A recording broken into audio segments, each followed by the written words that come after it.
Wise আল Qarni ইয়ামানের Karn গোত্রের একজন গোলাম কালামান একজন মানুষ ছিলেন, গরিব মানুষ ছিলেন, যার নাম ছিল ওয়াইস আল্লাহর রসুলের জমানায় আল্লাহর রসুল জীবিত থাকতে কালিমা পড়ে মুসলমান হইছে, কিন্তু মায়ের খিদমত করবার কারণে, মায়ের প্রতি ইনসাফ কায়েম করবার কারণে একদিনও মদিনায় আসতে পারে নাই রসুলের সঙ্গে দেখা করার জন্যে। বলতো শুধু, আল্লাহ আমার তো মন পড়ে থাকে আমি রসুলকে দেখতে যাব, কিন্তু আমার মা বেঁচে আছেন, আমি যদি রসুলকে দেখতে যাই মায়ের খেদমত কে করবে, এই জন্য আমি যেতে পারি না।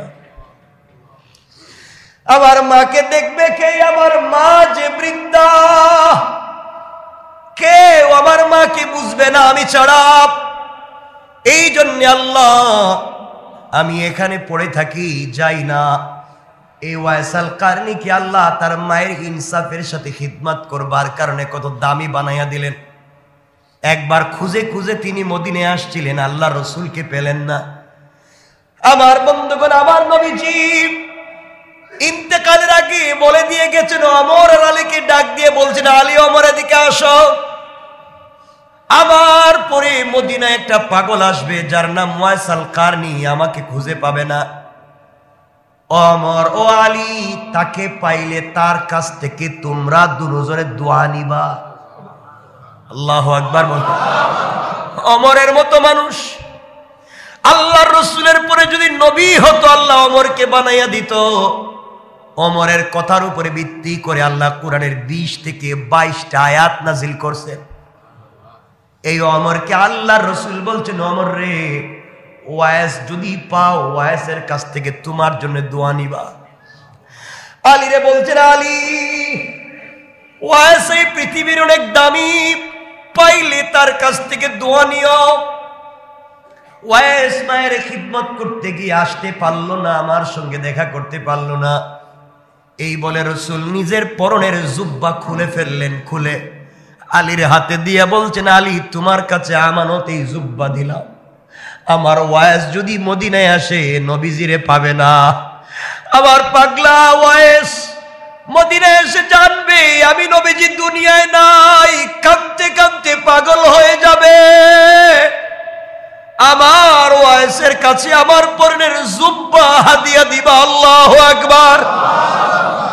আবু বকর ওমরের মতো মানুষ মদিনায় জিন্দা, আর রসুল হাদিয়া দিয়া যায় একজন পাগলের জন্য। লম্বা কথা আমরা সংক্ষেপ করে দেই। হযরত ওয়াইস আল কারনী তিনি ওয়াইস রসুল ইন্তেকাল করলেন। মদিনায় তখন ওমরের যুগ চলে। ওমর মানুষ হজের জন্য এসেছে মক্কায় মদিনায়। মদিনায় ওমর বলতেন, শোনো এবার কারা ইয়ামান থেকে আসছো দাঁড়াও। ইয়ামানের সকল হাজিরা দাঁড়িয়ে গিয়েছে। এবার নবীজি বললেন, ইয়ামান থেকে যারা আসছো সবাই দাঁড়িয়ে আছো, এর মধ্যে কার গোত্রের কারা আছো, কারণের তারা দাঁড়াও, বাকিরা বসে যাও। এক লোক দাঁড়ায় রইছে। বললেন, তুমি কে? আমি একজন। কয় যুবক তোমার বাড়ি কই? কই আমাদের কারণে। তুমি কি ওয়াইস আল কারনী নামে কাউরে চিনো? কয় আমার চাচাতো ভাই পাগল। কি কয়? আমার চাচাতো ভাই পাগল।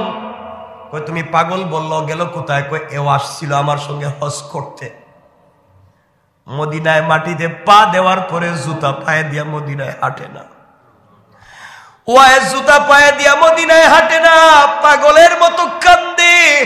আর এদিকে দৌড়াইয়া চিৎকার করে বলছে, ইয়া রাসূলুল্লাহ,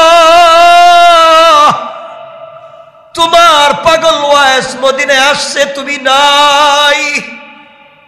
এই বলে ওদিকে পাগলের মতো দৌড়াইয়া চলে গিয়েছে। আর কিছু জানি না।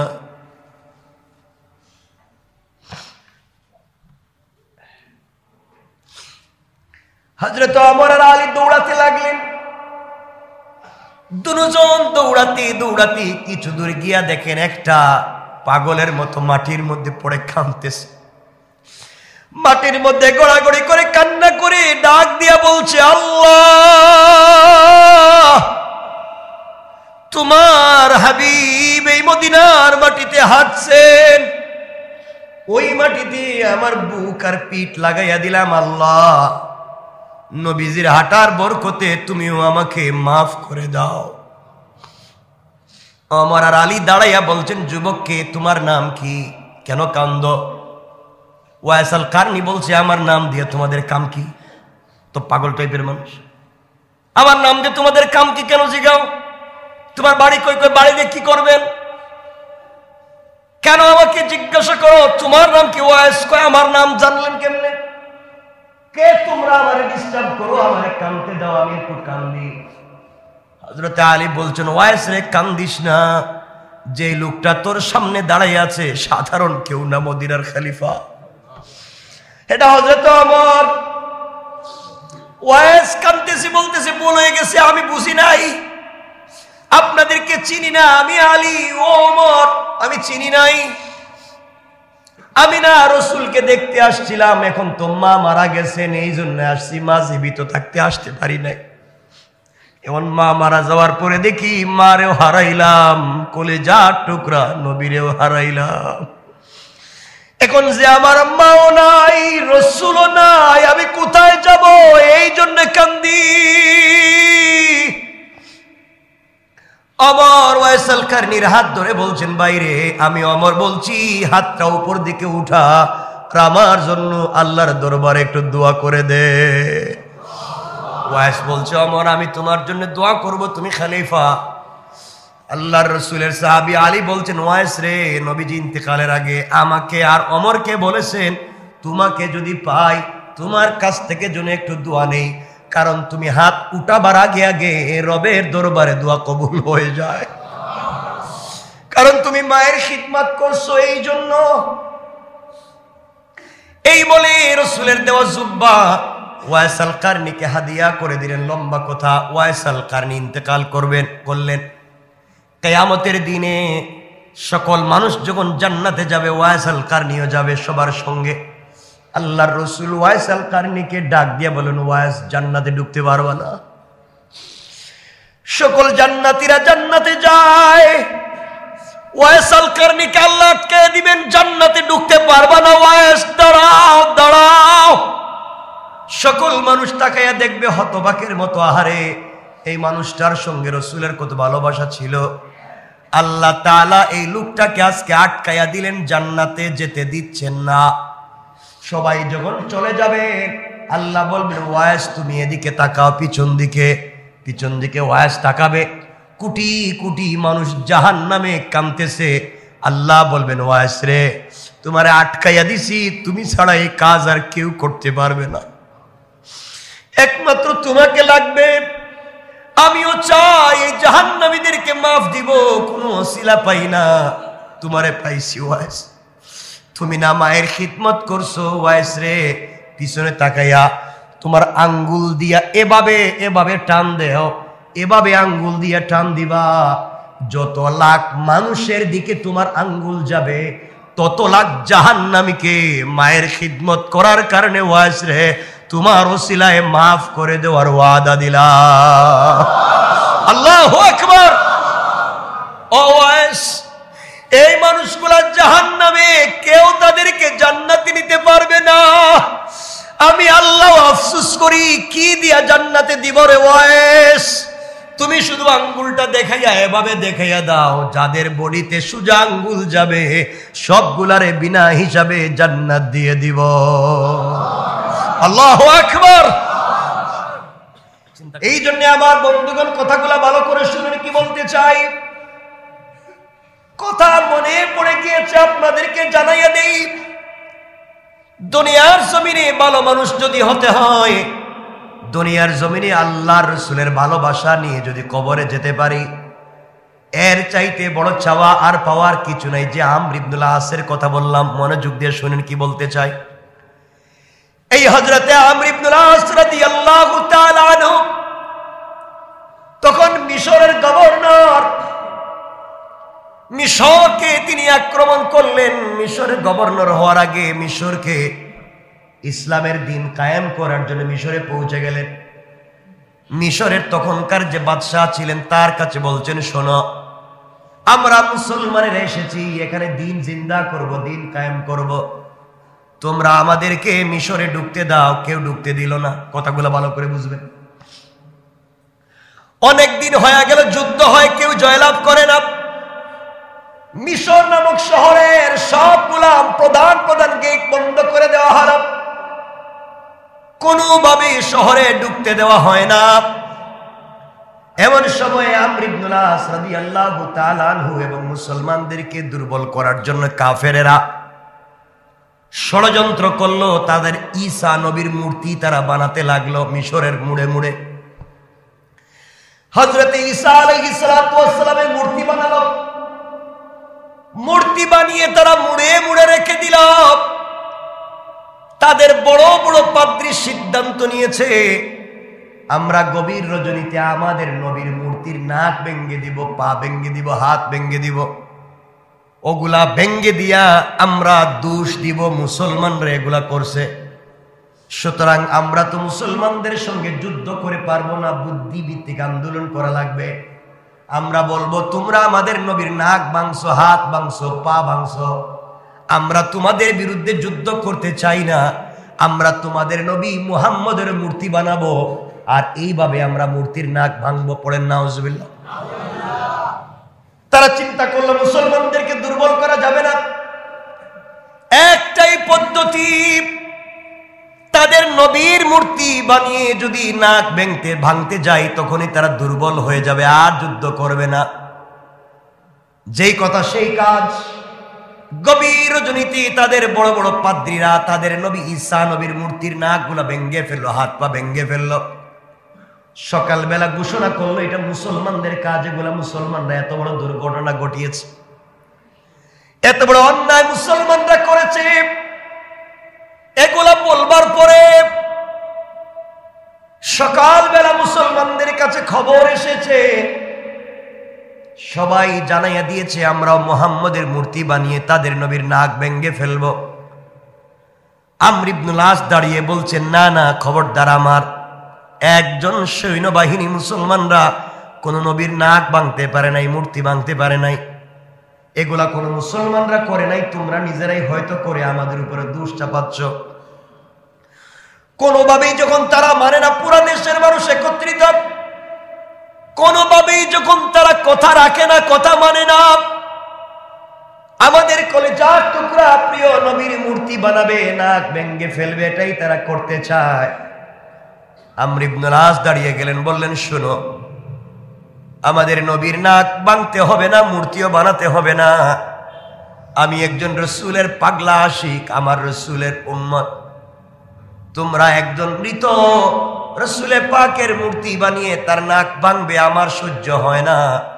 কারণ আমরা আশিক রসুল, রসুলকে ভালোবাসি, রসুলের অসম্মান হোক পৃথিবীতে কোনোদিন চাই না। তার চাইতে আমি হলাম মুসলমানদের সেনাপতি। তোমরা চাইলে এর বদলা আমার নিজের নাকটা তোমরা কেটে নিতে পারো। আল্লাহু আকবার। তোমরা চাইলে আমার তাজা নাকটা কেটে নিতে পারো, এরপরেও নবীজির মূর্তি বানাতে দিব না, এরপরেও নবীজির মূর্তি বানিয়ে নাক ভাঙতে দিব না। সবাই কথা মেনে নিয়েছে। পরের দিন সকালবেলা স্টেজ করা হয়েছে, হাজার হাজার মানুষ হাজির। মুসলমান শিবিরে কান্নার রোল পড়ে গেছে, সবাই সিজদায় পড়ে আল্লাহকে ডাক দিয়া বলছে, আল্লাহ, আমাদের লিডার, আমাদের সেনাপতি আমর ইবনুল আসের নাক যদি কাটা যায়, মুসলমান সৈন্যবাহিনী যুদ্ধের ময়দানে দুর্বল হয়ে যাবে, আর তারা যুদ্ধ করতে পারবে না, যুদ্ধে জয়লাভ করতে পারবে না। আয় আল্লাহ তাআলা, এমন বিপদ থেকে আমাদেরকে বাঁচা। আমর ইবনুল আস কেন এমন সিদ্ধান্ত নিলেন?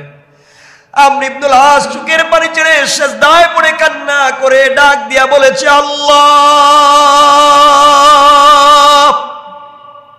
পৃথিবীতে আল্লাহ রসুলকে নিজের মতো করে ভালোবাসতে পারি নাই, নবীজিকে নিজের জীবন দিয়ে ভালোবাসা প্রদর্শন করতে পারলাম না। আয় আল্লাহ, আমি আমর ইবনুল আসের সামনে দিয়া কত সাহাবী শহীদ হয়ে গেলেন, আমার যে কপালে শাহাদত নাই। আমি আমার রাসূলকে আমার জীবনের চাইতে ভালোবাসি আল্লাহ। ওরা ইহুদি খ্রিস্টানেরা মিলে আমার নবীজির মূর্তি বানিয়ে তার নাক ভেঙ্গে বেইজ্জত করবে, আমার সহ্য হয় না। এই জন্য আমি ওয়াদা দিয়েছি আমার তাজা নাকটা যেন কেটে নিয়ে তারা প্রতিশোধ নেয়। আয় আল্লাহ, কিয়ামতের দিন যখন আমার কাটা নাক নিয়ে আল্লাহ রাসূলের সামনে হাজির হব, আমার রাসূল আমাকে ডেকে ডাক দিয়া বলবে, আমর ইবনুল আস, তুমি না মিশরের গভর্নর ছিলে, তোমার নাক কেন কাটা গেল, কি করছো? আমি বলবো, ইয়া রাসূলুল্লাহ, ইয়া হাবিবাল্লাহ, পয়গম্বরে আরবি, আমি দুনিয়ার জমিনে কিছু করি নাই আপনার সম্মান ইজ্জতকে বাঁচাবার জন্যে, আপনার মূর্তি যেন কেউ না বানাতে পারে আপনাকে ভালোবেসে। আপনার মূর্তি না বানাতে গিয়ে আমার তাজা নাকটা কাটাইয়া দিয়ে আসছি। আমার বিশ্বাস আমার নবীজি আমাকে একা রেখে তিনি জান্নাতে যাবেন না। সুবহানাল্লাহ, জোরে পড়েন। কেমন ছিলেন সাহাবীরা, আমার নবীজি কেমন ভালোবাসতেন সাহাবীরা। ও মুসলমানেরা, উহুদের প্রান্তরে আল্লাহ রাসূলের উপরে তীর আসে, সাহাবীরা দৌড়াইয়া গিয়া নবীজির সামনে বুকটা পেতে দেয়, নিজের বুকে তীর নেয়, রাসূলকে বাঁচাইয়া দেয়। এমন ছিলেন সাহাবীরা, রাসূলকে ভালোবাসা দিয়েছেন। এক পর্যায়ে পরের দিন সকালবেলা হাজার হাজার মানুষ হাজির হয়ে গিয়েছেন, আমর ইবনুল আসের নাকটা কাটা যাবে। মুসলমানরা কাঁদতেছে, কাফেররা বলতেছে মুসলমানরা দুর্বল, পরাজয় বরণ করবে, তাদের নেতার নাক কাটা যাবে। জল্লাদেশে আমর ইবনুল আসের নাকে টান দিয়ে নাক কেটে ফেলবে। এমন সময় ওই ইহুদি খ্রিস্টানদের মধ্য থেকে তাদের সব থেকে বড় পাদ্রী দাঁড়াইয়া গিয়েছে আর ডাক দিয়া বলছে, খবরদার, আমর ইবনুল আসের নাক কাটতে যাইও না, কারণ সে আমাদের নবীর মূর্তির নাক ভাঙে নাই, মূর্তির নাক ভাঙছি আমি নিজে।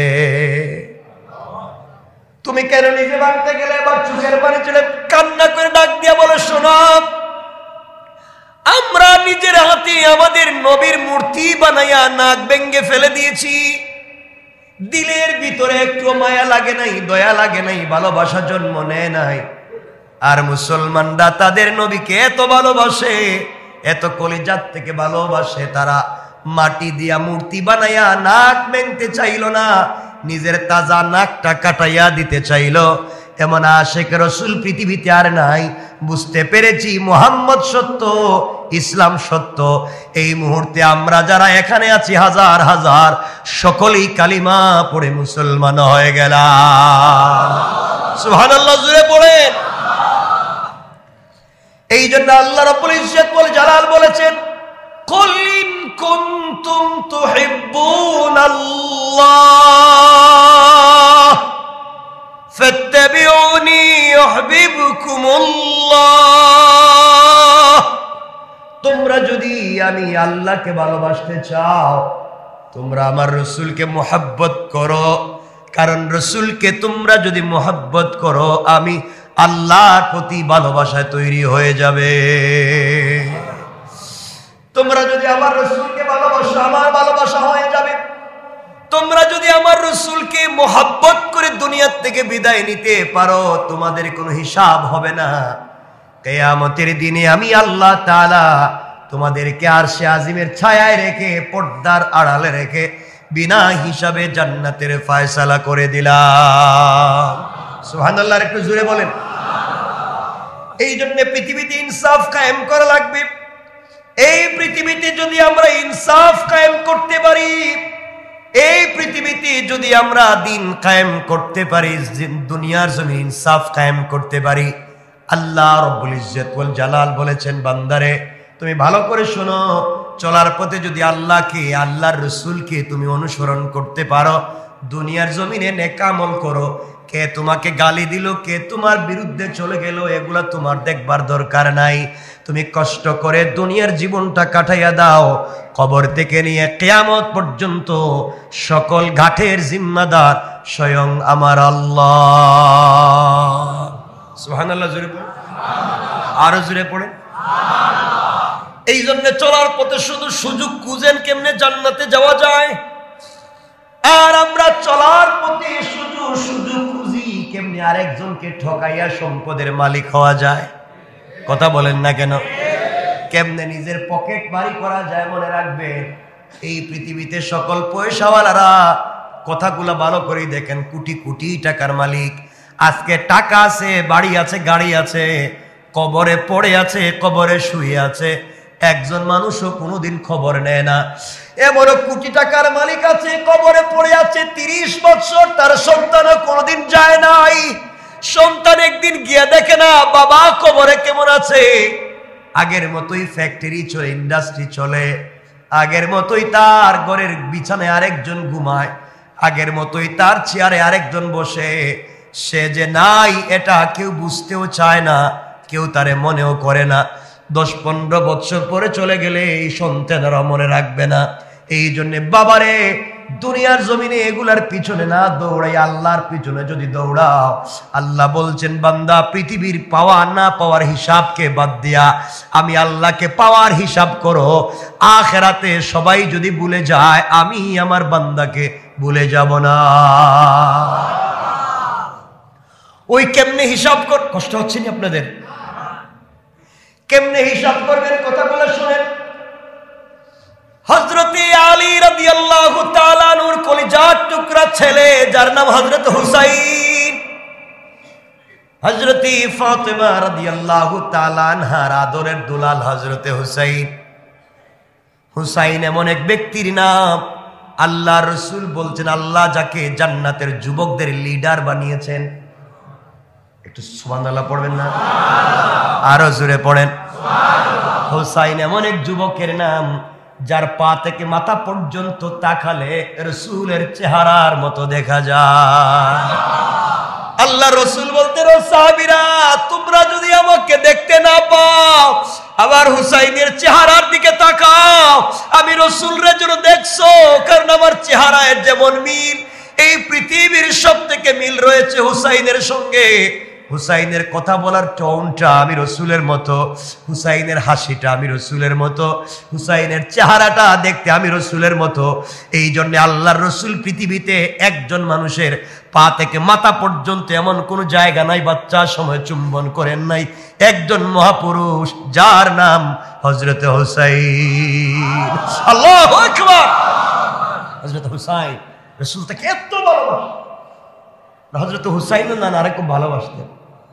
মাঝে মাঝে বলতেন, না না তোমার তো পয়সা পাতি নাই, এরা লাইটও কিনে দিতে পারো না, অন্ধকারে যে এক ঘর থেকে আরেক ঘরে যাবো, এক বন্ধুর বাড়িতে যাবো, একটা লাইটও দিতে পারো না, পয়সা নাই তোমার। নানা বলছেন পয়সা নাই তো আমি দিব কেমনে? পয়সা না থাকলে তুমি আমার সাথে চলো। কই যাবো? ঘরের বাহিরে গিয়ে অন্ধকার রাত্রে তুমি একটু মুস্কি হাসি দিবা। নবীজি বলছেন, আমি হাসলে তোমার লাভ কি? না না, তুমি হাসলে যে তোমার দাঁত বাইর হয় না, ওই দাঁতের আলোতেই রাস্তা আলোকিত হয়ে যায়। রাসূলের পাক একটা কোমরে একটা বেল্ট পরতেন, মানে একটা কোমরে একটা রুমাল, কোমরে তিনি একটা রুমাল পরতেন কোমরে। যুদ্ধের ময়দানে রাসূল ইন্তেকালের আগে এটা হযরত হুসাইনকে দিয়েছিলেন। সুবহানাল্লাহ বলেন না? যে আমি নানা তোমারে দিলাম। আমার বন্ধুগণ, হযরত হুসাইন, আমরা লম্বা করতে চাই না, কোথায় কথা চলে এসেছে। আমার বন্ধুগণ, কথাগুলা ভালো করে বুঝবেন। আপনারা জানেন ঘটনা, আমি ওই ঘটনার দিকে যেতে চাই না, শুধু টাচ দিতে চাই। নানার কাছে গিয়ে বলছে, নানা সকল ছেলেরাই তো ঘোড়া দৌড়ায়, আমাদের যে ঘোড়া নাই, তুমি আমাদেরকে ঘোড়া কিনে দিতে পারলা না, কেমন নানা হইলা? সবার কথা শোনো, আমাদের কথা শোনো না। আল্লাহ রাসূল বলছেন, নানা আজকে তোমাদেরকে পৃথিবীর দামি ঘোড়া চড়াবো। সুবহানাল্লাহ বলেন। এই বলে আল্লাহর রাসূল নিজে ঘোড়ার মতো হয়ে হাত পা লম্বা করে ঘোড়ার মতো হয়ে পড়লেন। হযরত হুসাইনকে বলছেন, নানা তুমি আমার পিঠে উঠো। কয় পিঠে তো উঠলাম। কয় না না, এখন তো ঘোড়ার তো লাগাম লাগবে, তোমার যে লাগাম নাই। আল্লাহর নবী বলছেন, হুসাইন রে, আমার মাথায় যে লম্বা চুল আছে, ওই চুলগুলাকে টান দিবা, তোমার ঘোড়াও লাগামের মতো টান দিলে দৌড়াবে। সুবহানাল্লাহ জোরে বলে। চিন্তা করছেন নানার চুল ধরে টান দেয় তো রসুল যান, কয় না গোড়া তো ভালো আছে। হযরত হুসাইন ডাক দিয়া বলছে, ওমর ফারুক ঢুকে চোখের বাড়ি ছেড়ে কান্নায় ভেঙে পড়ে, হুসাইন খবরদার, কি করছো তুমি? আল্লাহ রসুল রে গোড়া বানাইয়া পিঠে বসে রয়েছ। ওমরকে বলছেন, খবরদার, আপনি কথা বলবেন না, এটা আমার পৃথিবীর সব থেকে দামি গোড়া, এর মতো দামি গোড়া পৃথিবীতে আর নাই। আল্লাহ রসুল নিজ থেকে বলছেন, আমার কথা বইল না, আমার হুসাইনকে চড়তে দাও। আসমানের উপর থেকে আল্লাহ এগুলা দেখে দেখে মুসকে মুসকে হাসে। কি ভালোবাসা ছিল এগুলা বলতে, তো যদি বলতে যাই ডিপলি আপনারা তো হার্ট অ্যাটাক করবে। আমার বন্ধুগণ, কথাগুলা দিল দিয়া শুনেন। এই হুসাইন একদিন রাস্তায় বের হইছে, ওমরের ছেলের সঙ্গে দেখা। কার ছেলে?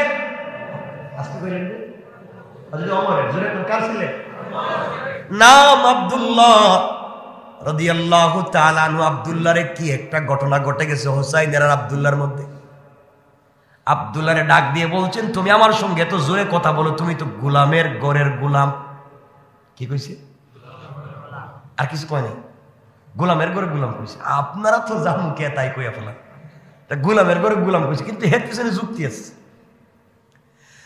হযরত ওমর তখন খলিফা। ওমর কি তখন প্রেসিডেন্ট, অর্ধেক পৃথিবীর প্রেসিডেন্ট, আর তার ছেলেরে কইতেছে তুই তো গোলামের ছেলে। আল্লাহু আকবার বললেন না? আমরা হইলে তোর 14 গোষ্ঠীর ফাঁসি দিয়ে দিতাম, ঠিক না? 14 গোষ্ঠীর জিন্দগি শেষ। হযরত ওমরের ছেলে চোখের পানি ছেড়ে বাবার কাছে কান্না করে ডাক দিয়া বলছে, আব্বা, রাস্তায় বাইরে ছিলাম, হযরত আলীর ছেলে হুসাইন আমারে গোলামের ঘরে গোলাম কয়। আব্বা, হযরত আমিরুল মুমিনিন খলিফাতুল মুসলিমিন ওমর বলতেন, সত্যি নাকি? কো সত্যি। হযরত ওমর ছেলেটাকে হাতে নিলেন, ধরলেন, দৌড়াইয়া দৌড়াইয়া আলীর বাড়িতে গেলেন। দরজা ডাক দিয়ে বলছেন, আলী ঘরে আছো? আলী বলছেন, খলিফাতুল মুসলিমিন, আপনি আমার ঘরে কেমনে না জানাই আসলেন? কয়, আমি এমনি আসি নাই, বিচার নিয়ে আইছি। আপনি আবার কি বিচার? আমার ছেলে বলছে তোমার ছেলে হুসাইন আমার ছেলেরে গোলামের ঘরের গোলাম কইছে। কত বড় কথা! হুসাইনকে ঘর থেকে ডাক দিলেন, বাবা তুমি এই কথা বলছো? আব্বা বলছি, মানে 100 বার সত্য আমি কইছি। আল্লাহু আকবার বললেন। ছেলেও মিথ্যা কথা কোয়ার লোক না, কইছি আব্বা সত্য। কেন বললা? তুমি সরি বলো। বল, আব্বা আমি কেন সরি বলবো, মানে আমি কেন মাফ চাইবো? আমি তো সত্য কথা কইছি। কইছি তো কইছি। আলীর ছেলে না? এমন সময় আব্দুল্লাহ ডাক দিয়া বলছে, আব্বা তুমি বাবা হিসাবে নয়, তুমি খলিফা, এই জন্য তোমার কাছে বিচার দিলাম। কেন আমারে গালি দিল? সাক্ষীও তো ঠিক আছে, হ্যাঁ নিজেও তো স্বীকার করছে, তুমি আমার বিচার করো। আল্লাহু আকবার বলেন। হযরত ওমর বলছেন, আলী আমি কি বিচার করব? তুমি কি বিচারে রাজি? আলী বলছেন, ভাই সত্যি বিচার করবো। করবো মানে আমার ছেলেকে গালি দিয়েছে, আমি বিচার করব না। আলী বলছেন, কুরাইশ বংশের নাতি রাসূলে পাক বিশ্বনবীর কলিজার টুকরা নাতি হুসাইন গালি দিয়েছে, স্বীকার করেছে, তুমি বিচার করতে চাও, আমি রাজি। ওমর বলছেন, বিচারটা কিন্তু গোপনে হবে না, মদিনার মসজিদে পুরা মদিনার পাবলিকের সামনে হবে। না, এটা আল্লাহু আকবার কালকে কইেন, জুম্মার কালকে যখন জুম্মা থাকতো না তখন আল্লাহু আকবার কইেন। জোরে পড়েন না আল্লাহু আকবার। আলী চিন্তা করে, দেখছো কারবার, আমার ছেলে কিনে একটা বইলা ফলাইছে, বিচার করবো কই মসজিদে, তাও সারা মদিনার মানুষের সামনে। মান সম্মান তো আমার যাইবো এ মুখ দেখা মুখে। হযরত আলী হুসাইনকে বলছেন, বাবা তুমি কি এই কথা উড্ড করতে পারবা না? আব্বা মরে গেলেও না, কইছি এটাই কইছি। আমার বন্ধুগণ,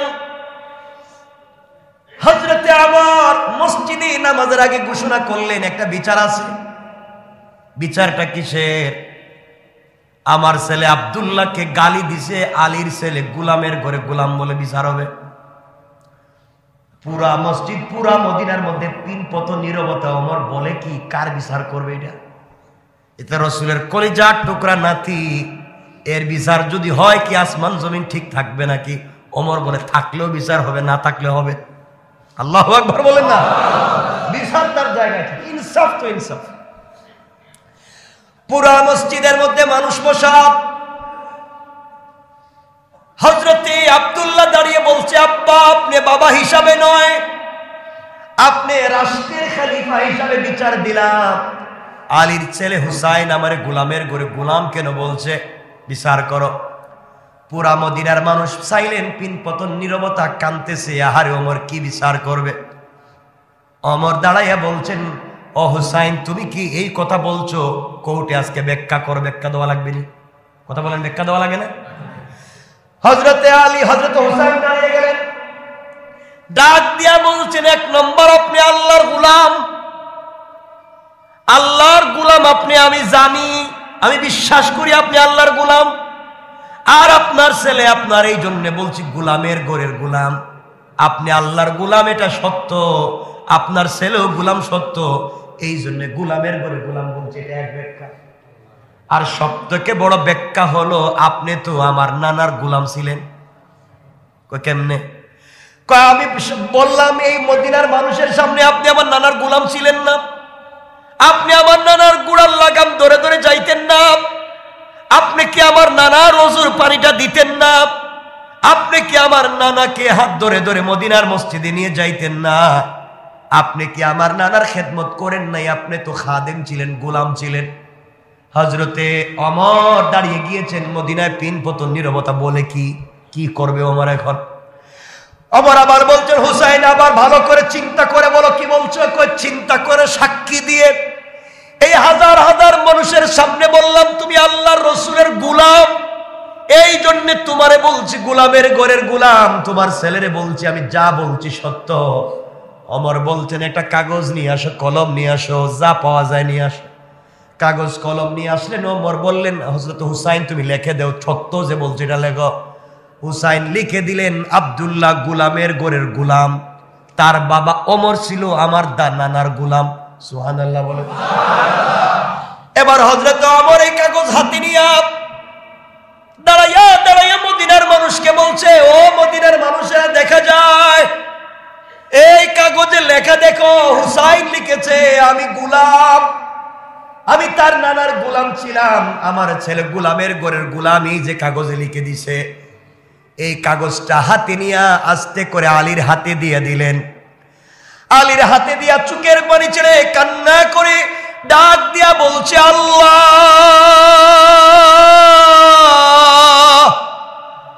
আলী হাজার হাজার মানুষের সামনে আলীর হাতে এই কাগজ আমি উঠাইয়া দিলাম, আল্লাহ। হুসাইন আজকে হাজার হাজার মানুষের সামনে বলছে আমি গোলামের ঘরে গোলাম, আমি রাসূলের গোলাম ছিলাম, কাগজে লিখে দিয়েছে। আলী রে, ওই কাগজটা যত্নে রেখে দিবা, আমি মরে গেলে, আমি যখন কবরে আমাকে রেখে দিবা, আমার কাফনের বাজের ভিতরে হুসাইনের হাতের লিখা কাগজটা আমার কবরে রেখে দিবা। আল্লাহু আকবার বলে। ও আলী, তোমার কাছে বলবার আর কিছু নাই ভাই। ও মদিনার মানুষেরা তোমরা সাক্ষী থাকো, হুসাইন সাক্ষী দিছে আমি তার নানার গোলাম ছিলাম। আল্লাহ, আমি আর কিছু চাই না। কিয়ামতের দিনে বিশ্ব নবী যদি আমার গোলাম বলে স্বীকার করে নে, আমার আর কিছু লাগবে না। তার নাতি তো কাগজে লিখে দিয়েছে, কবরের ভিতরে মিজান পুলসিরাতে কোন জায়গায় যদি বিপদে পড়ে যাই, প্রশ্নের জবাব দিতে না পারি, আলী কাগজটা রেখে দিবা। ওই কাগজ বের করে আল্লাহরে দেখাইয়া দিব, আল্লাহ আমি তো কোনো জিনিস জানি না, আমি গুনাহ করছি, অন্যায় করছি, আমি অপরাধী, এটা ঠিক, কিন্তু আমি তোমার বন্ধুর গোলাম ছিলাম। এই যে তার নাতি হুসাইন লিখে দিয়েছে আমি গোলাম, লাখ লাখ মানুষের সামনে বলেছে আমি গোলাম, তুমি কেমনে তোমার বন্ধুর গোলামরে জাহান্নামে দিবা? আল্লাহু আকবার বলে। বলো না রব, তুমি কেমনে জাহান্নামে দিবা? হুসাইন সাক্ষী দিয়েছে, মদিনার হাজার হাজার মানুষ শুনছে। আল্লাহ, কিয়ামতের দিনে তুমি আমাকে বিপদে ফেলে দিও না। এরা ছিল কত ইনসাফওয়ালা, সুযোগ পাইলেই জান্নাতে যাওয়ার রাস্তাটা পরিষ্কার করে ফেলে, সুযোগ পাইলেই কথার ঢনের ভিতরে জান্নাতে কেমনে যাওয়া যায়। এমন সময় মদিনার মানুষ কান্নায় ভেঙ্গে পড়েছে আর ডাক দিয়া বলছে, আল্লাহ, হুসাইন আজকে ওমরে দুনিয়ায় থাকতে জান্নাতি বানাইয়া দিয়েছে, আজকে যদি ওমরকে জান্নাতি বানাইয়া দিল, আল্লাহ আজকে যদি ওমর না হইয়া আমাদেরকে হুসাইন বলতো আমরা গোলাম ছিলাম, আর কাগজে লিখে দিত, তার নানার সামনে কাগজ নিয়ে হাজির হয়ে যাইতাম। ওমর বলছে, তোমরা সাক্ষী করে পৃথিবীতে কোনো নেক আমল আমার নাই কবুল হওয়ার মতো, কিন্তু একটা কাগজ আছে জান্নাতে যাওয়ার। আল্লাহর রাসূল রাগ করলে দেখে দেব, ইয়া রাসূলুল্লাহ, আপনার খিদমত করতে পারি নাই, যেইভাবে খিদমত করলে আপনি খুশি হবেন করতে পারি নাই, কিন্তু আপনার নাতি আমাকে লিখে দিয়েছে আমি আপনার গোলাম ছিলাম, আমার বিশ্বাস এমন সময় আমার রাসূল আমাকে একা ফেলে দিয়ে জান্নাতে যাবে না। সুবহানাল্লাহ, জোরে পড়ে। আমার কথা কি বুঝতে পারতেছেন? কথাগুলো কি বুঝতে পারতেছেন? আজকে তারা সুযোগ পাইলেই জান্নাতে যাওয়ার রাস্তা খোলে, আর আমরা সুযোগ পাইলেই ঠকানোর রাস্তা খুলি। আমার বন্ধুগণ, কথাগুলা শেষ দিকে নিয়ে আসতে চাই। ইনসাফ কার নাম? কথা মনে আছে? পুরো আলোচনায় কি আজকে? ইনসাফ। ইনসাফ কার নাম চিন্তা করেন। ঘটনার দিকে যেতে চাই না, আমাদের সময় শেষ হয়ে গিয়েছে।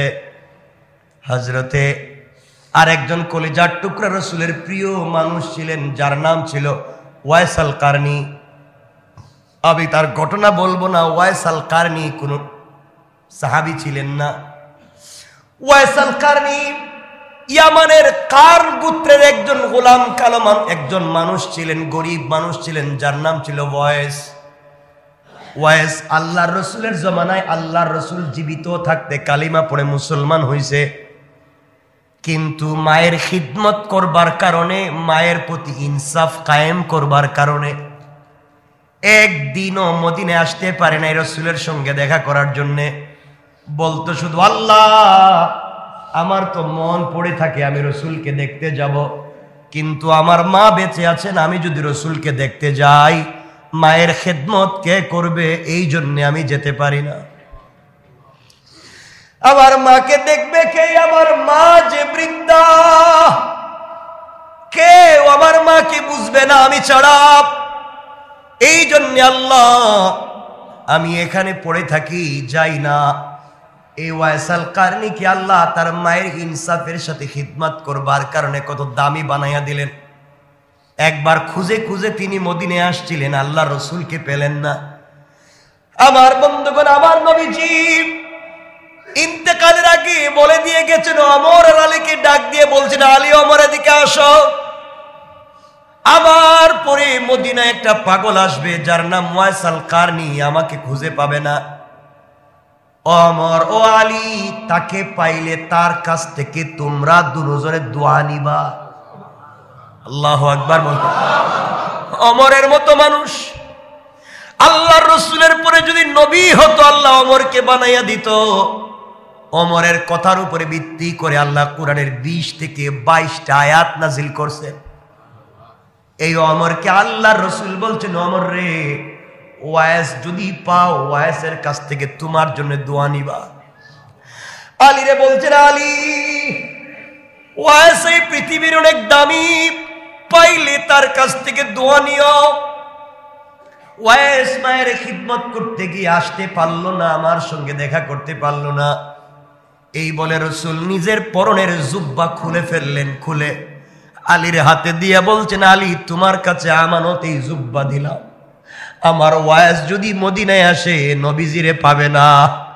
আমার পাগলা ওয়াইস মদিনায় এসে জানবে আমি নবীজি দুনিয়ায় নাই, কাঁদতে কাঁদতে পাগল হয়ে যাবে। আমার ওয়াইসের কাছে আমার পরনের জুব্বা হাদিয়া দিবা। আল্লাহু আকবার। আবু বকর ওমরের মতো মানুষ মদিনায় জিন্দা, আর রাসূল হাদিয়া দিয়া যায় একজন পাগলের জন্য। লম্বা কথা আমরা সংক্ষেপ করে দেই। হযরত ওয়াইস আল কারনি তিনি ইন্তেকাল করলেন, ওয়াইস রাসূল ইন্তেকাল করলেন। মদিনায় তখন ওমরের যুগ চলে। ওমর মানুষ হজের জন্য এসেছে মক্কায় মদিনায়। মদিনায় ওমর বলতেন, শোনো, এবার কারা ইয়ামান থেকে আসছো দাঁড়াও। ইয়ামানের সকল হাজিরা দাঁড়িয়ে গিয়েছে। এবার নবীজি বললেন, ইয়ামান থেকে যারা আসছো সবাই দাঁড়িয়ে আছো, এর মধ্যে কার গুত্রের কারা আছো, কারণের তারা দাঁড়াও, বাকিরা বসে যাও। এক লোক দাঁড়ায় রইছে। বললেন, তুমি কে? আমি একজন। কয়, যুবক তোমার বাড়ি কই? কই আমাদের কারণে। তুমি কি ওয়াইসাল কারনি নামে কাউরে চিনো? কয় আমার চাচাতো ভাই পাগল। কি কয়? আমার চাচাতো ভাই পাগল। কয় তুমি পাগল বললো, গেল কোথায়? কয় এও আসছিল আমার সঙ্গে হজ করতে। মদিনায় মাটিতে পা দেওয়ার পরে জুতা পায়ে দিয়া মদিনায় হাঁটে না। ওয়াইস জুতা পায়ে দিয়া মদিনায় হাঁটে না, পাগলের মতো কান্দে। আর এদিকে দৌড়াইয়া চিৎকার করে বলছে, ইয়া রাসূলুল্লাহ, তোমার পাগল ওয়াইস মদিনায় আসছে, তুমি নাই। এই বলে ওদিকে পাগলের মতো দৌড়াইয়া চলে গিয়েছে। আর কিছু জানি না।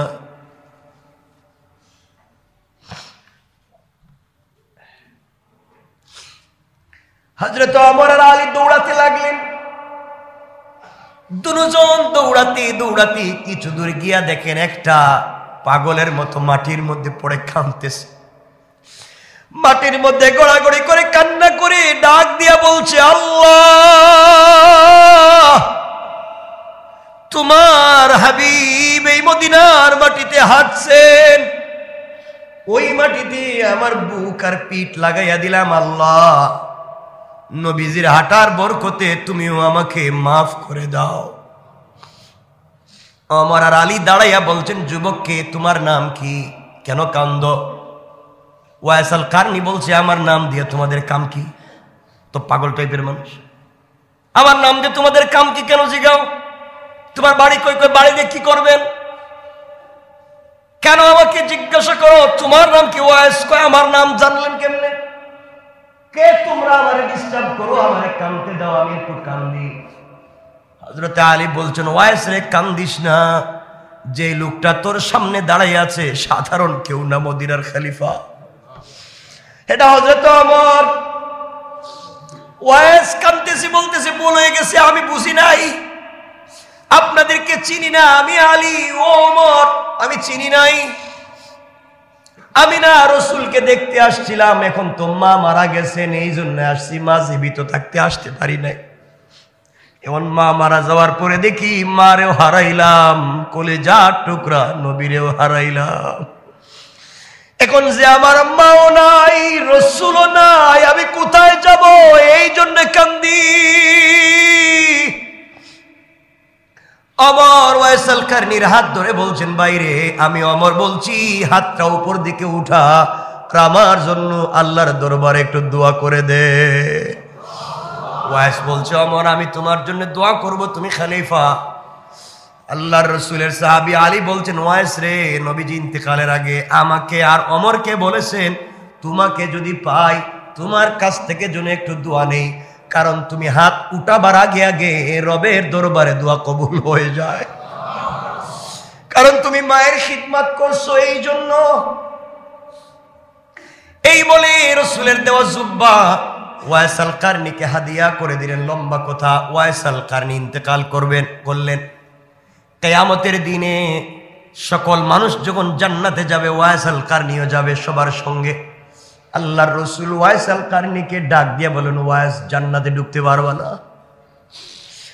সকল জান্নাতীরা জান্নাতে যায়, ওয়াইসাল কারনিকে আল্লাহ আটকে দিবেন, জান্নাতে ঢুকতে পারবা না। ওয়াইস, দাঁড়াও দাঁড়াও। সকল মানুষ তাকাইয়া দেখবে হতবাকের মতো, আহারে, এই মানুষটার সঙ্গে রসুলের কত ভালোবাসা ছিল। আল্লাহ তাআলা এই লোকটাকে আজকে আটকাইয়া দিলেন, জান্নাতে যেতে দিচ্ছেন না।